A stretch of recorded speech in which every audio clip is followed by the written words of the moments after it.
अब मैं वापस आऊंगा क्योंकि मैं आप लोगों को एक और चीज बताना चाहता हूँ, वो है यूजर्स के बारे में। तो यूजर्स कैसे ऐड करते हैं, तो आप लोग यूजर्स पे जाके ऑल यूजर्स पे क्लिक कर सकते हैं और यहाँ पे जैसे मैंने आप लोग को पहले बताया था, आप लोग यहाँ पे नए यूजर्स को ऐड कर सकते हैं और उनको रिमूव कर सकते हैं। तो चलिए हम लोग क्विकली एक यूजर को ऐड करते हैं और फिर उसको रिमूव करते हैं। तो यहाँ पे हम लोग हमारे नए पेज पे आ गए। एक्चुअली यहाँ पे आएंगे और यहाँ ऐड न्यू पे क्लिक नहीं, नो थैंक्स। यहाँ पे हम लोग आके ऐड न्यू पे क्लिक करेंगे। कहाँ आ गया, ऐड न्यू पे क्लिक करेंगे और वो हमारे एक नए यूजर ऐड करने की प्रोसेस शुरू कर देगा। हम लोग नए यूजर्स कौन से केसेस में ऐड करते हैं, याद रखिए दोस्तों, ये हमारा बैक एंड है, तो हम लोग इस चीज को एक्सेस नहीं देना चाहते हैं उन लोगों को जिन लोगों का हम लोग ट्रस्ट नहीं करते हैं। मतलब कि वहाँ अगर हमारे एम्प्लॉयज नहीं है या फिर अगर हमारे कोई फ्रेंड्स नहीं है जो हमारे साथ काम करते हों, या फिर जिनको हम चाहते हो ये एक्सेस कर पाए, अगर ये वो नहीं है तो उनको ये एक्सेस नहीं देना है। ये एक स्टैंडर्ड प्रैक्टिस है और ये आपको अच्छे से पता ही होगा। तो यहाँ पे ऐड यूजर करने पे लिखने के बाद हमारे पास ऑप्शंस आ जाएंगे, जैसे कि यूजर नेम क्या होगा इनका। तो मान लेते हैं कि हमारा एक नया म्यूजिक टीचर आया है, उसको मैं नाम दूंगा राजमटाज। तो ये मैंने नाम दिया है, इसको हम लोग एक बढ़िया सा ईमेल आईडी देते हैं, razmatash@gmail.com। राज इसका नाम है, माज इसका लास्ट नेम है। अगर इसका कोई पोर्टफोलियो है या फिर कुछ है तो हम लोग यहाँ पे ऐड कर सकते हैं, या फिर इसकी खुद की वेबसाइट है। मान लेते हैं कि इसके है razmatash.com https, और यहाँ पे हम लोग उसके लिए एक पासवर्ड जनरेट कर सकते हैं। अगर हम लोग ये पासवर्ड यूज़ करें तो एक स्ट्रॉन्ग पासवर्ड जनरेट हो जाता है। अभी के लिए मैं एक काफ़ी सिंपल सा पासवर्ड दे देता हूँ, ठीक है।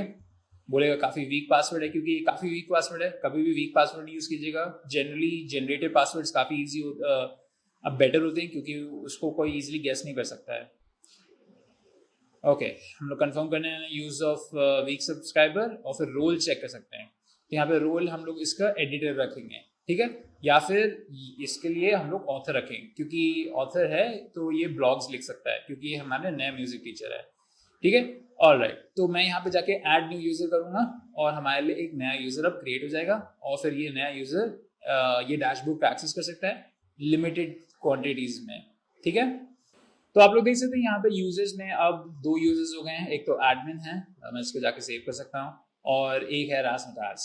तो हम लोग इसको जाके डिलीट कर सकते हैं, उसका पासवर्ड इसको भेज सकते हैं, व्यू कर सकते हैं और एडिट भी कर सकते हैं। तो चलिए हम लोग डिलीट करते हैं और देखते हैं डिलीट प्रोसेस क्या है बेसिकली।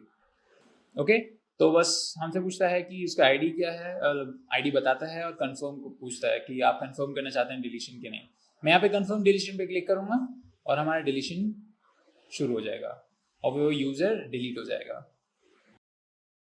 ओके, तो आप लोग अब देख सकते हैं कि वो यूजर डिलीट हो गया है। अब वो यूजर एक्सेस नहीं कर पाएगा जो भी उसकी लिमिटेड एक्सेस थी। तो दोस्तों ये था हमारे यूजर्स के बारे में। मोस्टली मैंने आप लोगों को सारी चीजें बता दी हैं, बस लास्ट में आप लोगों को पोस्ट और पेजेस के बारे में थोड़े से और एक्स्ट्रा ऑप्शंस क्या हैं उनके बारे में बताना चाहता हूँ। तो पोस्ट से शुरू करेंगे कि आप लोग देख सकते हैं जब भी आप पोस्ट क्रिएट करते हैं तो उसमें बहुत सारी चीजें हैं। अपनी पोस्ट में आप लोग टेक्स्ट ऐड कर सकते हैं, और टेक्स्ट ऐड करने के समय आप इमेजेस भी ऐड कर सकते हैं और कोड भी ऐड कर सकते हैं।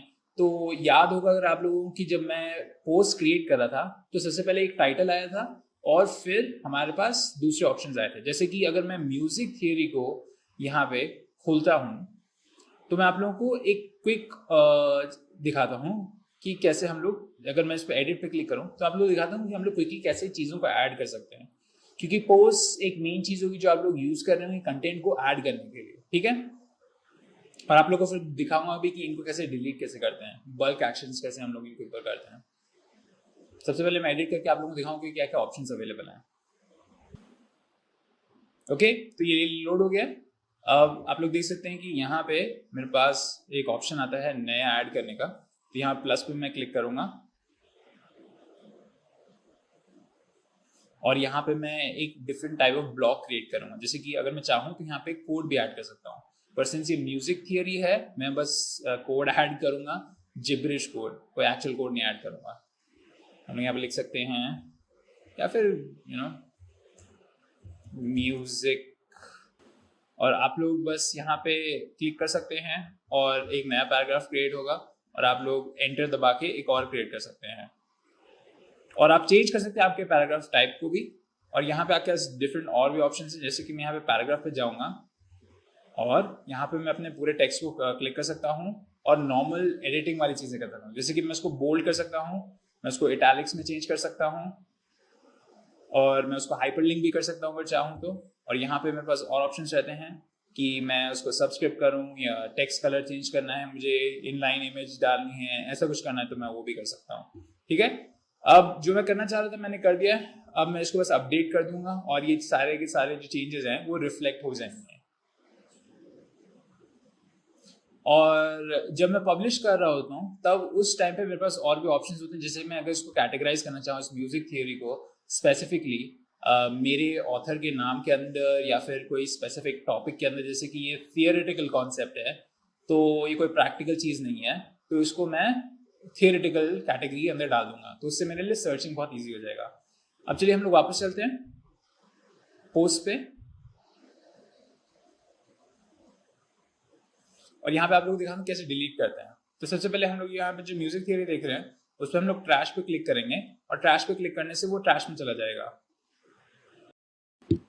अब आप लोग देख सकते हैं तो ट्रैश में चला गया है, हम लोगों ने एक पोस्ट को मूव कर दिया है। ये हमारे लिए इसलिए इम्पोर्टेंट क्योंकि हमें हेल्प करता है चीज़ों को डिलीट ना कर दें फॉर एवर। अगर मैं यहाँ पे ट्रैश पे जाऊँगा क्लिक करके तो हमें वो सारे पोस्ट मिल जाएंगे जो ट्रैश में हैं और फिर हम लोग उनको परमानेंटली डिलीट कर सकते हैं। और यहाँ पे आप लोग देख सकते हैं कि म्यूजिक थियरी है, तो मैं बस इसको सिलेक्ट करने वाला हूँ और यहाँ पे एक एक्शन अप्लाई करने वाला हूँ, वो है डिलीट परमानेंटली। अगर चाहूँ तो इसको रिस्टोर भी कर सकता हूँ और चाहूँ तो मैं इसको डिलीट भी कर सकता हूँ। तो मैं इसको डिलीट परमानेंटली कर देता हूँ और यहाँ पे डिलीट परमानेंटली को सिलेक्ट करता हूँ, या फिर हम लोग यहाँ पे अप्लाई भी कर सकते थे, उससे हमारा जो पोस्ट है वो डिलीट हो जाएगा। ओके, तो हम लोगों ने यहाँ पे डिलीट कर दिया है और बेसिकली हम लोगों ने पोस्ट के साथ काम कर लिया। तो चलिए अब मैं पेजेस पे जाता हूँ और आप लोगों को दिखाता हूँ पेजेस को आप कैसे हैंडल कर सकते हैं और कैसे मैनेज कर सकते हैं। तो बेसिकली दोस्तों ये जो चीज़ें आपको एक्सप्लेन कर रहा हूँ प्रैक्टिकल में, वो है कि कैसे आप कंटेंट को मैनेज कर सकते हैं। ओके, तो यहाँ पे हमारे पास खूब सारे पेजेस हैं और मैं चलिए बल्क में भी कर सकता हूँ काम, जैसे कि मैं अबाउट अस, कॉन्टैक्ट पेज और privacy policy page, programmes page, सबको बल्क एक्शन अप्लाई कर सकता हूँ। वो है कि मैं उन सबको एडिट कर सकता हूँ या फिर मूव टू ट्रैश कर सकता हूँ। तो यहाँ पे मूव टू ट्रैश करके मैं अप्लाई करूंगा और ये सारे के सारे जो पेजेस जिनको हम लोगों ने सिलेक्ट किया था वो जाके अपडेट होके वो ट्रैश में चले जाएंगे। और हम यहाँ पे देखेंगे कि ट्रैश में हमारे पास बहुत सारे पेजेस हैं और आप लोग यहाँ पे देखेंगे कि जो 4 पेजेस हैं वो मूव हो गए हैं ट्रैश पे। और सिमिलरली हम लोग वहां पे जाके उनको डिलीट भी कर सकते हैं या फिर अगर चाहें तो हम लोग उनको रिन्यू कर सकते हैं। ठीक है, ओके, ठीक है दोस्तों, तो ये है हमारा वर्डप्रेस के बारे में, कंटेंट मैनेजमेंट के बारे में। अब दोस्तों मैं आप लोगों को एक और चीज बताना चाहता हूँ कि अगर आप वर्डप्रेस को शट डाउन करना चाहें तो आप कर सकते हैं। यहाँ पे सबसे पहले जाके आप क्विट कर सकते हैं, लॉग आउट कर सकते हैं और फिर आप जैम्प को बंद कर सकते हैं। जब आप जैम्प को बंद करेंगे तब आपका जो वर्डप्रेस है वो काम करना बंद कर जाएगा। जैसे कि अगर मैं यहाँ पे अपना टूल बार में अगर जैम्प कंट्रोल को खोलूँ और फिर या फिर उसको डायरेक्टली राइट क्लिक करके क्विट करूँ तो यहाँ पे ऑप्शन एक्सेस डिनाइड दे रहा है। तो मैंने जैम्प को रीसेट कर दिया है और हम लोग फिर से खोलेंगे उसको जैम्प कंट्रोल पैनल को।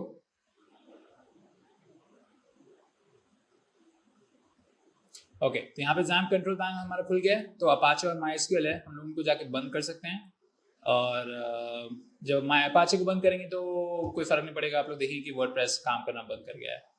अगर इसको भी स्टॉप कर देंगे तो हमारा कुछ भी नहीं काम करेगा और हमें एरर मिलेगा। ठीक है, अगर आप बस इसको रिस्टार्ट करें तो ये वापस से शुरू हो जाएगा। तो यहाँ पे मैं स्टार्ट कर रहा हूँ, अपाचे रनिंग में है। जब ग्रीन हो जाएगा तो हम लोग उसको वापस से रिस्टार्ट करेंगे। ओके, वापस से रिफ्रेश हो रहा है और होपफुली लोड हो जाना चाहिए यहाँ पे। और आप लोग यहाँ पे देखेंगे कि सारी चीज़ अब फिर से लोड हो गई हैं। ठीक है, ओके दोस्तों, ये था हमारा प्रैक्टिकल वर्डप्रेस के साथ काम करने का। आई होप आप लोगों को चीज़ें समझ में आई एंड आई होप कि अब आप लोग अपनी खुद के जो वर्डप्रेस वेबसाइट है वो क्रिएट करना शुरू कर सकते हैं। ऑलराइट, तो दोस्तों ये था हमारा वर्डप्रेस का ट्यूटोरियल, पर मैं एंड करना चाहूँगा आपको ये बताती कि आप क्या क्या कर सकते हैं अपनी वेबसाइट को क्रिएट करने के लिए एक्स्ट्रा ऑप्शंस के साथ। तो दोस्तों, आपको अगर मैं याद दिलाऊं, जब आपको अपनी खुद की वेबसाइट क्रिएट करनी है तो उसमें वर्डप्रेस का जो काम है वो बेसिकली आपकी मदद करने के लिए है, वेबसाइट को दिखाने के लिए, मतलब कि वेबसाइट में कंटेंट मैनेज करने के लिए, वेबसाइट को क्रिएट करने के लिए। पर वेबसाइट को क्रिएट करने के बाद आपको उसको अवेलेबल कराना है दूसरे लोगों को, तो उस चीज के लिए आपको उसको ऑनलाइन होस्ट करना पड़ेगा। हमने जो डेमो किया अभी वो सिर्फ लोकल होस्टिंग थी, और लोकल होस्टिंग में आप उसको बाकी लोगों के साथ नहीं शेयर कर सकते हैं। और मैं रेकमेंड करूंगा कोई सस्ती सी वेब होस्टिंग इम्प्लीमेंट कर लें, गेटर होस्ट, जैसे आप लोगों को बताऊंगा। और एक डोमेन नेम लेना होगा जिससे कि लोग आपकी वेबसाइट को एक्सेस कर पाएंगे आपके आईपी एड्रेस के पास जाए बिना। तो मैं आप लोगों को दिखाता हूँ क्या क्या ऑप्शंस अवेलेबल हैं। तो अगर आपको डोमेन नेम सर्च करने हैं तो domains.google एक काफ़ी बढ़िया चीज़ है जहाँ पे आप डोमेन्स चूज कर सकते हैं और अपने लिए रेंट कर सकते हैं डोमेन्स। जैसे कि मैं म्यूज़िक के बारे में कर रहा था, तो मान लीजिए मैं म्यूज़िक थियरी करता हूँ कि मुझे म्यूज़िक थियरी के नाम पे कोई डोमेन नेम चाहिए, तो ये सर्च करेगा और मुझे बताएगा कि कौन कौन से डोमेन नेम्स अवेलेबल हैं। तो यहाँ पे बेसिकली मेरे पास डिफरेंट ऑप्शंस आएंगे और आप लोग देख सकते हैं म्यूजिक थियोरी में कौन कौन से डोमेन्स अवेलेबल हैं। जैसे कि यहाँ पे musictheory.co.in है जो अवेलेबल है। पर जो मोस्ट पॉपुलर वंस हैं .com, .net और .org हैं, वो मुझे अवेलेबल नहीं है यहाँ पे। वो आप लोग देख सकते हैं यहाँ पे क्रॉस दिया हुआ इसने, मतलब बेसिकली अवेलेबल नहीं है। .plus, .fan और ऑल जितने भी एंडिंग्स होती हैं वो अवेलेबल हैं। आप डायरेक्टली चेक कर सकते हैं, जैसे songtheory.com अवेलेबल है, पर आप उसकी प्राइसिंग देख सकते हैं कि कितनी ज़्यादा है। तो उसके हिसाब से आपको चूज करना होगा कि आपका बजट क्या है और आप क्या फिट कर सकते हैं। तो यहाँ पे आप लोग देख सकते हैं बहुत सारे ऑप्शंस हैं।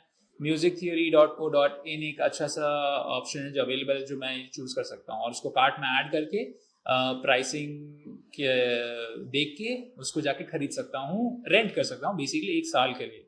तो ये मेरा डोमेन नेम हो गया।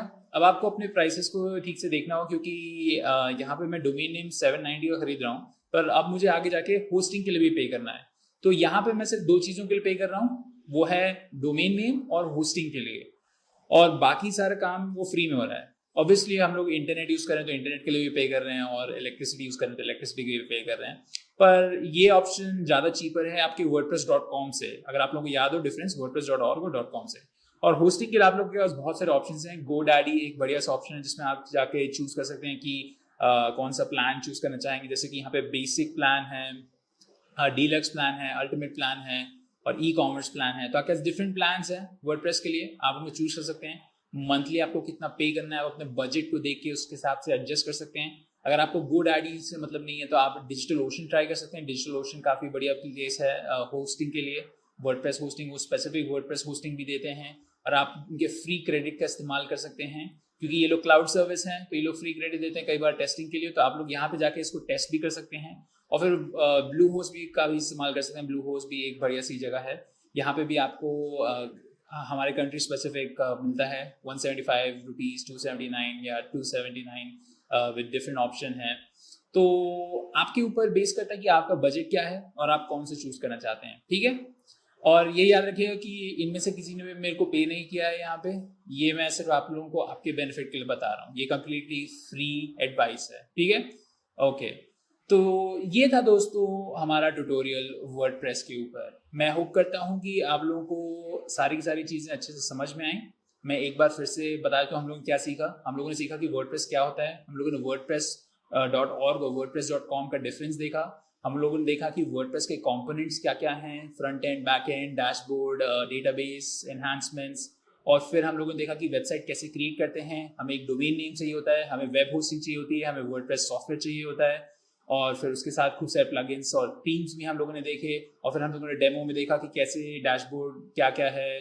आप लोगों ने देखा कि इसमें कौन कौन से ऑप्शंस अवेलेबल हैं, यूजर्स वाला ऑप्शन, पोस्टिंग कैसे करते हैं, पेजेस कैसे क्रिएट करते हैं, टेम्पलेट्स कैसे डालते हैं, थीम्स कैसे डालते हैं, प्लगइन्स कैसे डालते हैं, और खूब सारी चीज़ें देखी। एडिटिंग देखा कि कैसे एडिट कर सकते हैं हम लोग उन सारी चीज़ों को, और कैसे यूजर्स को ऐड कर सकते हैं और रिमूव कर सकते हैं, कंटेंट को कैसे मैनेज कर सकते हैं, वो सारी चीज़ें देखी हम लोगों ने डेमो में।